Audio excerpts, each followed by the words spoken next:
Fala galera, Ricardo Barros aqui, começando agora uma aula sobre concurso público, continuando aí os requisitos de ingresso na Lei 8.112. E vamos continuar aqui falando do concurso público, sem mais delongas, vira logo para cá. Outra situação aqui é das empresas estatais.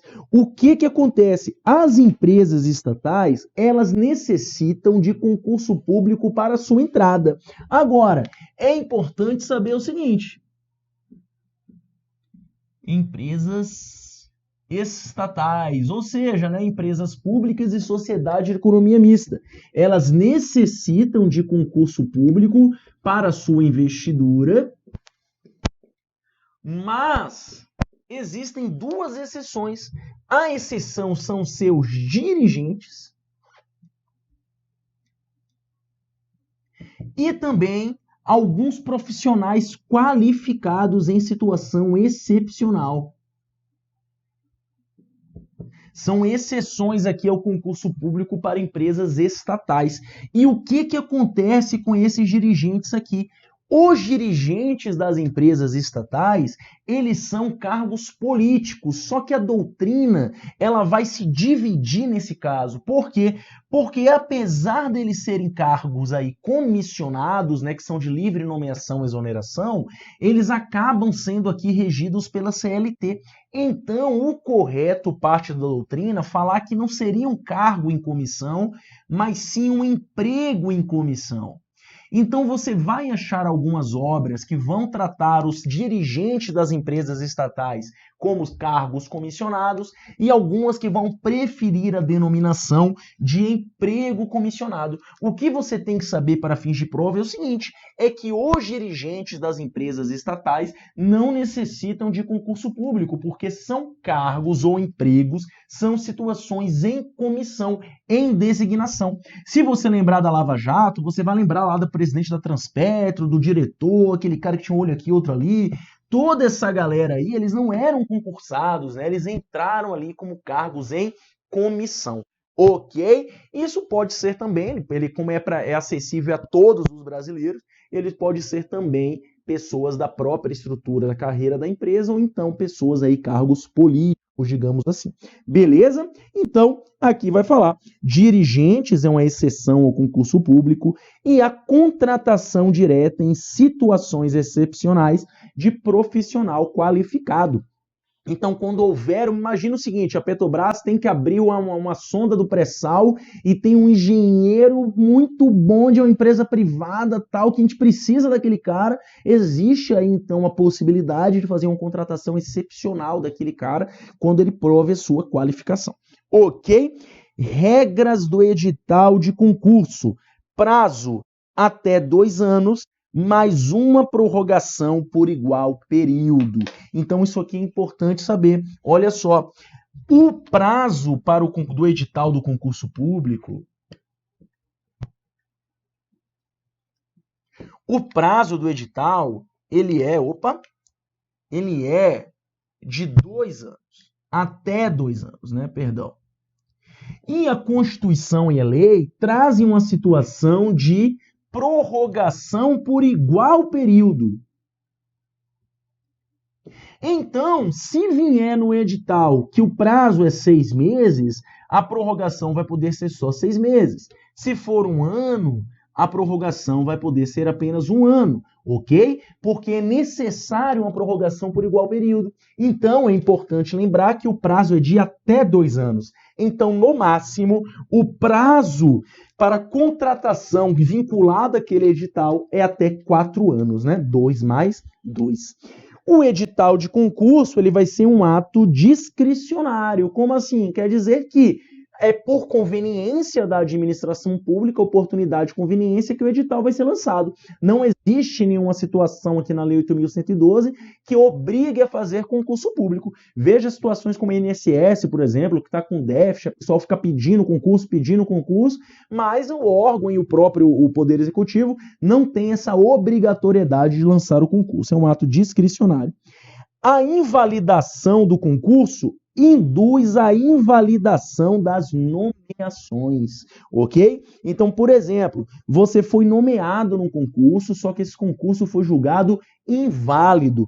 Infelizmente, as nomeações advindas desse concurso também vão ser inválidas, ok? E por ser um ato discricionário, ele pode ser modificado ou revogado em uma situação devidamente justificada. Ok? Então, se devidamente justificado, ele pode ser modificado ou revogado. Outras situações aqui.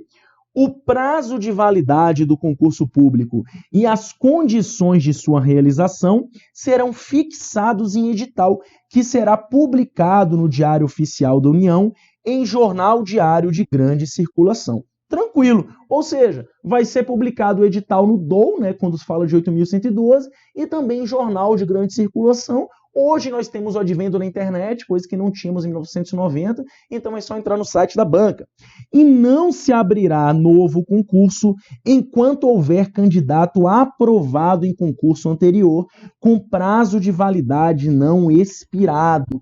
O que quer dizer isso? Quer dizer o seguinte, que a lei ela vai falar que não pode abrir um novo concurso enquanto houver um candidato aprovado no concurso anterior com prazo de validade ainda não expirado, ou seja, para que não haja a preterição de candidatos. Então isso aqui é uma situação da lei, ok? Vamos falar aqui um pouco sobre o direito subjetivo à nomeação, que vai falar o seguinte, artigo 37, inciso 4. Durante o prazo improrrogável previsto no edital de convocação, aquele aprovado em concurso público de provas ou de provas e títulos será convocado com prioridade sobre novos concursados para assumir cargo ou emprego na carreira. Basicamente, é o que acabou de se falar, para evitar a preterição de um candidato ou outro. Não pode um novo aprovado tomar lugar de um aprovado passado, ok? Vamos que vamos. E aqui vai falar o seguinte, algumas súmulas que pode falar essa situação. Dentro do prazo de validade do concurso, o candidato aprovado tem direito à nomeação quando o cargo for preenchido sem observância da classificação. Ou seja, se você pega um cargo e bota uma pessoa lá que não estava classificado, esse candidato que estava classificado vai ter direito à nomeação, ok? Isso acontece muito numa situação do seguinte, quando você tem aprovado em concurso público, digamos que um órgão ele abre 3 cargos de, sei lá, de contador, tá? 3 cargos de contador. E aí passa uma pessoa, ela assume o cargo de contador, uma segunda pessoa também assume o cargo de contador, e aí coloca-se um comissionado para fazer a função de contador. Ou seja, esse cara aqui, ele está numa função técnica. Ele foi preterido, pegou uma outra pessoa que não foi classificada no concurso e colocou para fazer esse cargo, que é uma função técnica. Ele não estava numa situação de direção, chefia ou assessoramento, que é o que o cargo comissionado precisa fazer. Então, em casos do tipo, é uma situação do caso, né? O candidato aprovado no concurso público pode entrar com mandado de segurança e tem direito à nomeação dele. Ok? Então, aí é uma situação aí, uma das situações que essa súmula abarca.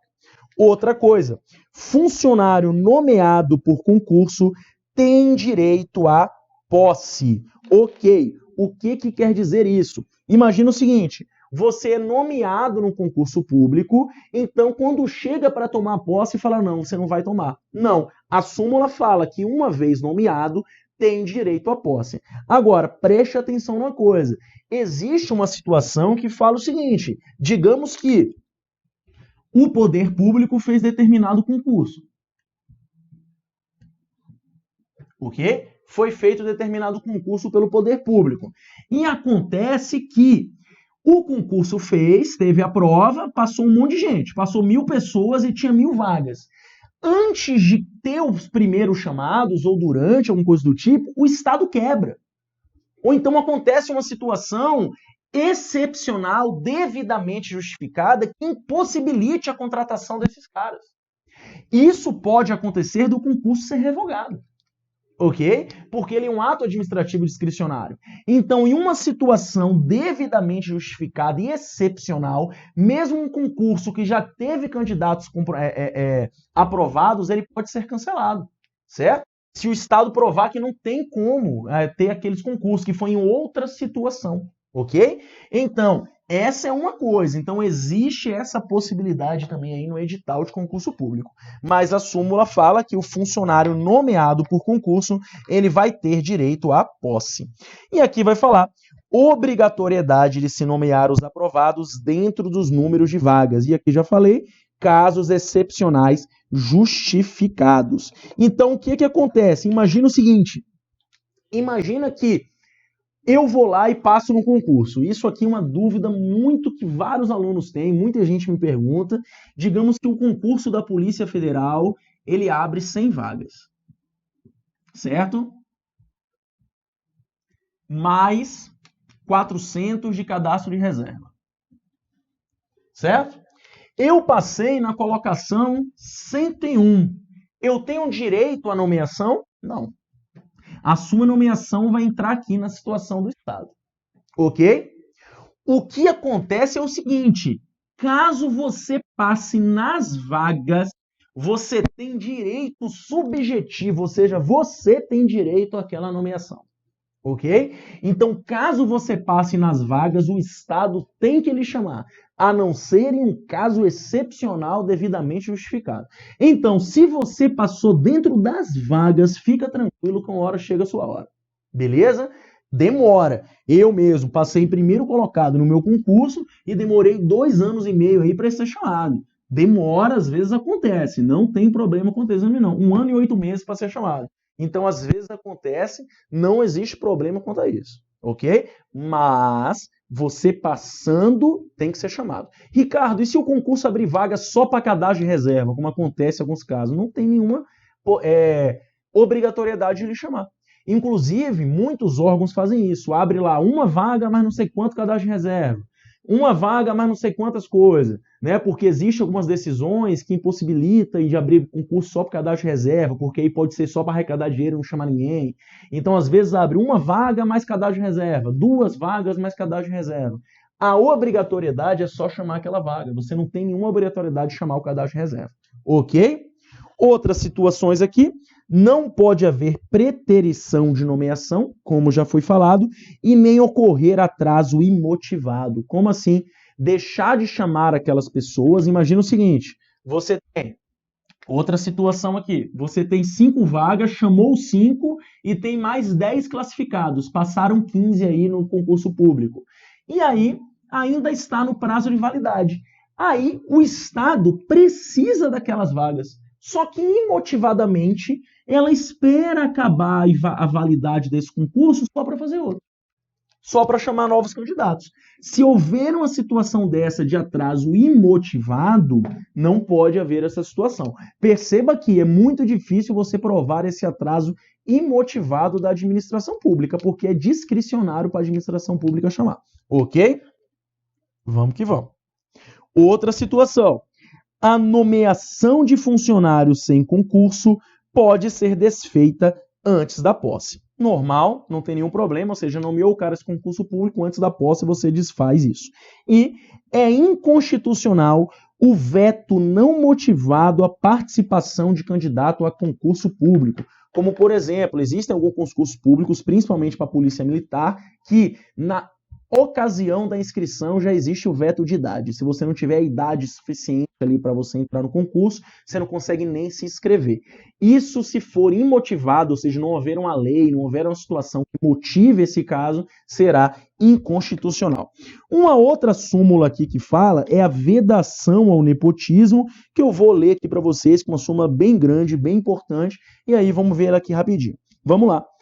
A nomeação de cônjuge, companheiro ou parente em linha reta, colateral ou por afinidade até o 3º grau, inclusive da autoridade nomeante ou de servidor da mesma pessoa jurídica, investido em cargo, direção, chefia, assessoramento, para o exercício de cargo em comissão de confiança ou ainda função gratificada na administração pública, direta e indireta, em qualquer dos poderes, compreendido o ajuste mediante designações recíprocas, viola a Constituição Federal. Vem para cá, o que esse catatal de coisa quer falar? Simplesmente o seguinte, meu aluno, isso é a vedação ao nepotismo. Se eu sou o bambambam de um órgão, de uma entidade, eu não posso nomear para um cargo de comissão, uma função de confiança, qualquer parente meu, que seja por afinidade, linha reta ou colateral, até o 3º grau. E o que se fala de situações recíprocas? É o famoso nepotismo cruzado. Eu sou seu brother e você é o meu brother. Eu nomeio sua filha e você nomeia minha filha. Acabou. Fica tudo tranquilo, todo mundo segue a lei. Isso é um nepotismo cruzado. Claro que isso tem que ser investigado, denunciado e provado, mas não pode acontecer essa situação de nepotismo cruzado, ok? Então essa súmula vinculante número 13 é chamada de súmula de vedação ao nepotismo. Vamos que vamos. Aqui vamos falar aqui, né, das vagas para negros e pardos, que é na Lei 12.990 de 2014, que, como eu já falei, são 20% das vagas da União, quando 3 ou mais vagas em edital. Então, essa lei aqui é da União.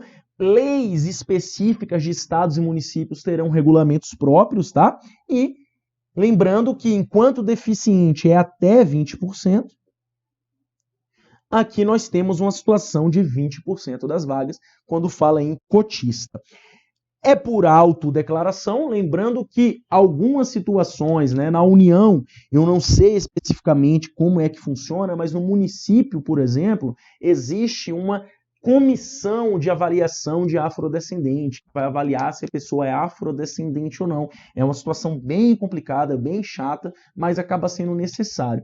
Como a União é uma coisa gigante, eu não sei como é que funciona, se é o próprio departamento de RH que faz a situação, eu acho que sim, porque eu já soube de um cidadão de uma universidade que chegou lá, o RH mesmo olhou, pegou e tchau. Não existe uma comissão devidamente constituída para esse fim de verificação de autodeclaração, ok? Mas só lembrando que é a autodeclaração. Se você se autodeclarar negro ou pardo, você vai ter aí direito a participar dessas vagas reservadas.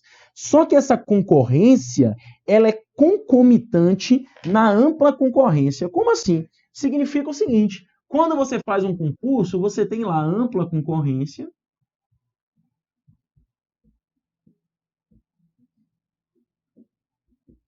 e vaga de cotista.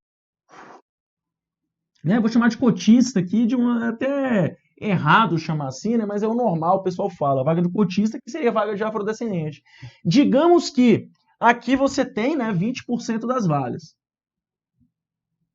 Tá? Digamos que sejam 5 vagas o concurso.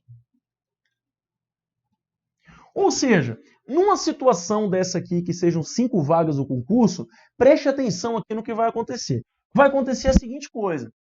Vamos falar que a pessoa se inscreva aqui, passe em primeiro colocado nessas vagas reservadas, mas passe em 20º colocado na ampla concorrência. Vai ser chamado o primeiro colocado, o segundo colocado, o terceiro colocado, o quarto colocado, e na hora de chamar o quinto colocado, vai chamar esse cara aqui.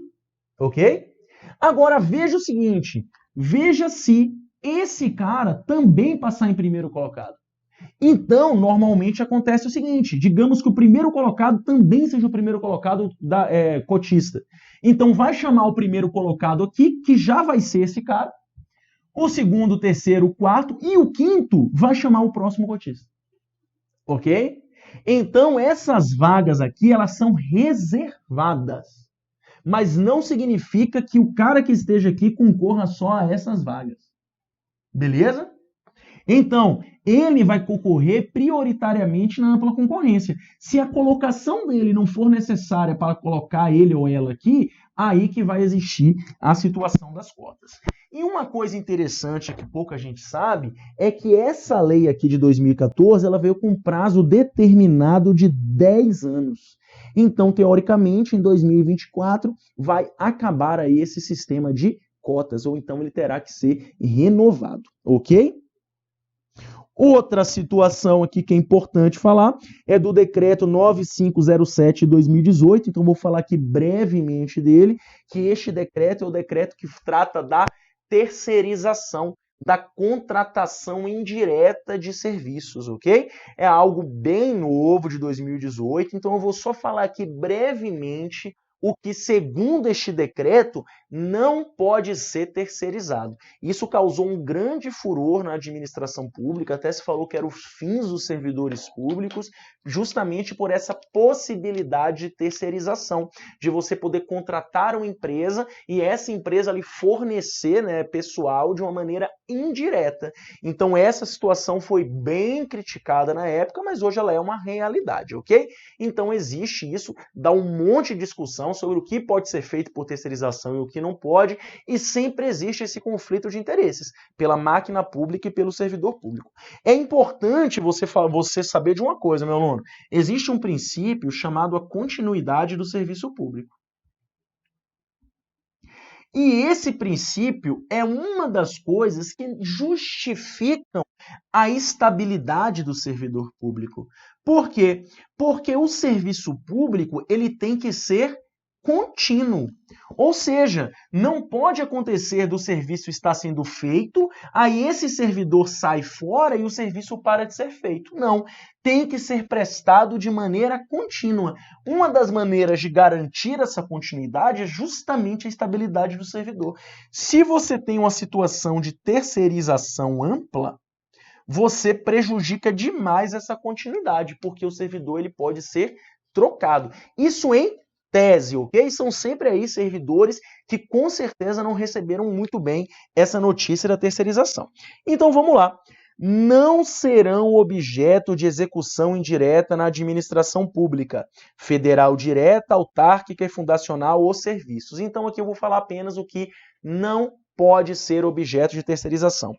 Que envolvam a tomada de decisão ou posicionamento institucional nas áreas de planejamento, coordenação, supervisão e controle. Então, normalmente, os cargos de nível superior se enquadram aqui nessa situação, ok? Que vão necessitar aí de força de parecer, vão necessitar aí de tomada de decisão, de posicionamento, que sejam considerados estratégicos para o órgão, a entidade cuja terceirização possa colocar em risco o controle de processos de conhecimentos e tecnologias, fiscalização, serviços técnicos, vê que é bem abrangente.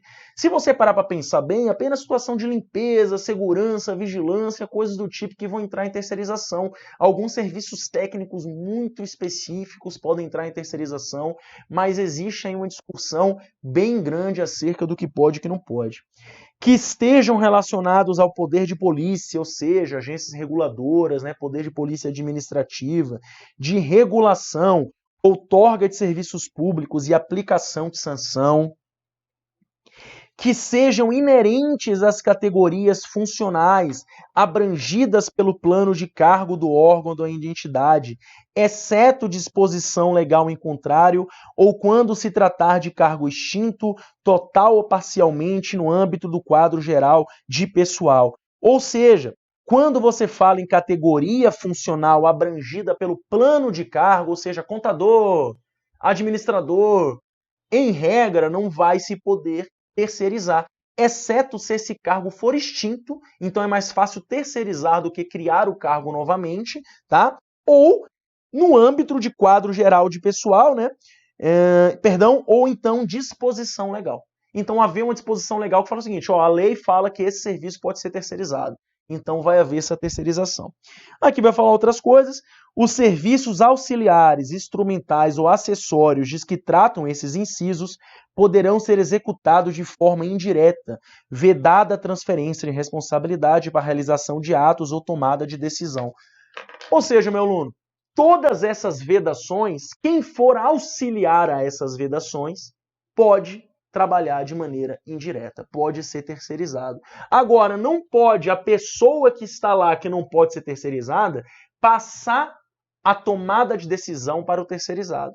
Então, o terceirizado é apenas uma situação de auxílio. É por isso que se fala muito o seguinte, situações de nível superior dificilmente serão terceirizadas. Mas os serviços técnicos, existe uma grande possibilidade de ser terceirizado. Pode ser que essa situação da terceirização abra um caminho para que serviços técnicos, né, de nível médio acabam sendo substituídos na máquina pública. Mas ainda é um grande como é que eu posso dizer, incógnita, ninguém sabe ainda direito o que está acontecendo. Ainda não teve grandes efeitos práticos. Quando teve esse decreto, todo mundo achou que técnico do INSS ia ser terceirizado, técnico ia ser terceirizado, e vimos que não é essa a situação que ocorre. É necessário servidor efetivo na máquina pública para garantir essa continuidade. Ok? E aqui fala: os serviços auxiliares, instrumentais ou acessórios de fiscalização e consentimento relacionado ao exercício de poder e polícia não serão objeto de execução indireta. Então, a própria lei abre uma exceção e abre uma exceção à exceção. A exceção fala que os auxiliares, instrumentais e acessórios poderão ser terceirizados, exceto se eles forem relacionados ao consentimento relacionado ao poder de polícia. Nesse caso, não poderá ser objeto de terceirização. Meu aluno, lembrando que toda essa situação aqui, tanto a lei de cotista como essa lei, elas não fazem parte da Lei 8.112, mas é interessante que a gente saiba isso para o entendimento geral do assunto. É por isso que essa parte de requisito de entrada no concurso público, no serviço público, perdão, ela é tão importante. A partir de agora, vamos ver o seguinte: entrando no serviço público, quais são as etapas que esse servidor tem que passar. Então é isso, finalizamos por aqui essa parte, vamos continuar agora com outras aulas, outras situações, continuando agora especificamente na Lei 8.112.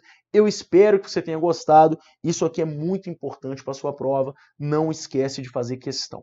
Então é isso, muito obrigado por tudo, valeu, falou e até mais.